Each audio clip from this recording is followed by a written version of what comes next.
6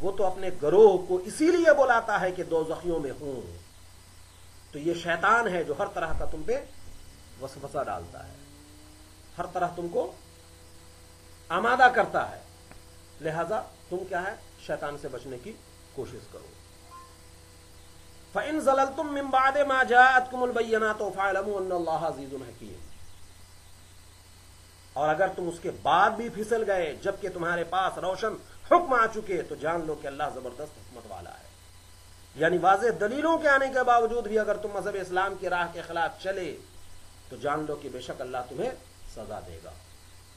اللہ تبارک و تعالیٰ نے تمہیں راہ ہدایت دکھا دی ہے، واضح طور پر بیان کر دیا ہے. اب اس بیان کرنے کے بعد پھر تم کسی دوسرے راستے کو اختیار کرو، اس کی تمہیں اجازت نہیں ہوگی. یا ایھا الذین آمنوا لا تتبعوا خطوات الشیطان، اے ایمان والو، یا ایھا الذین آمنوا ادخلوا فی السلم کافہ، اے ایمان والو اسلام میں پورے طور پر داخل ہو جاؤ.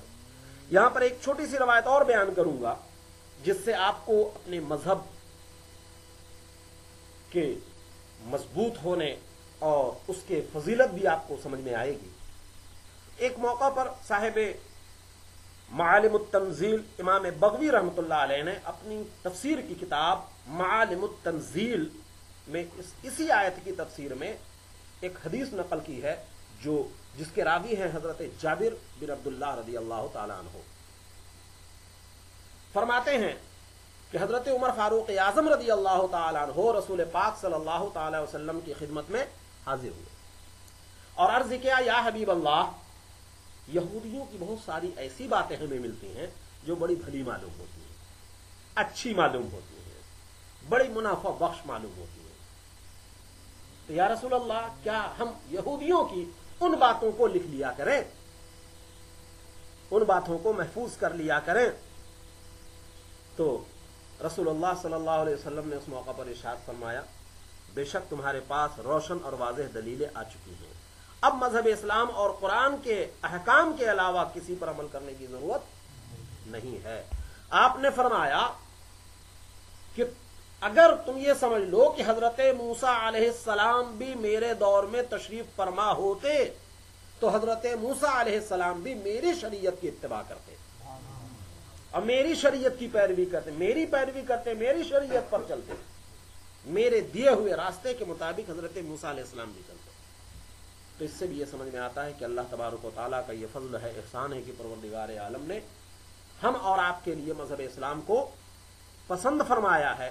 ضرورت ہے کہ ہم مذہب اسلام کے جو ماننے والے ہیں تو مذہب اسلام کے احکام کو پورے طور پر دل میں بھی اس کو یقین رکھیں اور عملی زندگی میں بھی مذہب اسلام کے احکام کو پورے طور پر لے کر چلنے کی کوشش کریں. اس موقع پر ایک بات بتا دوں کہ حضرت عمر فاروق اعظم رضی اللہ تعالیٰ عنہ کے اس قول کو ہمیشہ آپ کو ہم کو یاد رکھنے کی ضرورت ہے.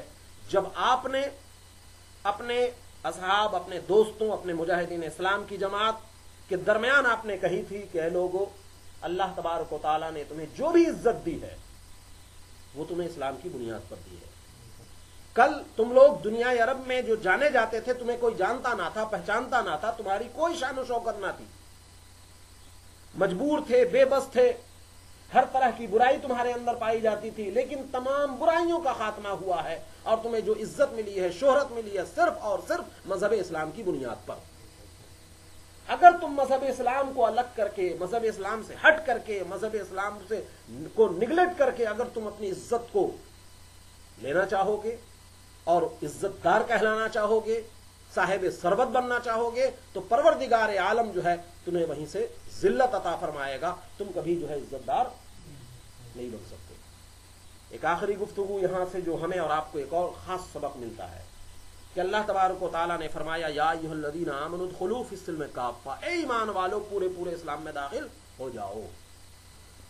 تو ہمارے اور آپ کے سامنے بھی آج موجودہ دور میں اور ہر دور میں ایسا رہا ہے. کوئی ہمارے دور میں ہے طرح طرح کے فرقے، طرح طرح کے لوگ، طرح طرح کے مذہب والے، طرح طرح کی جماعت، طرح طرح کے گروہ، جس کو دو چار آپ جیسے کہ کوٹ بھی کر سکتے ہیں، نام بھی لے سکتے ہیں. مثال کے طور پہ جیسے رافضی ہے، جیسے خارجی ہے، جبریہ ہے، قدریہ ہے، معتزلہ ہے، جن کے الگ الگ عقائد ہیں.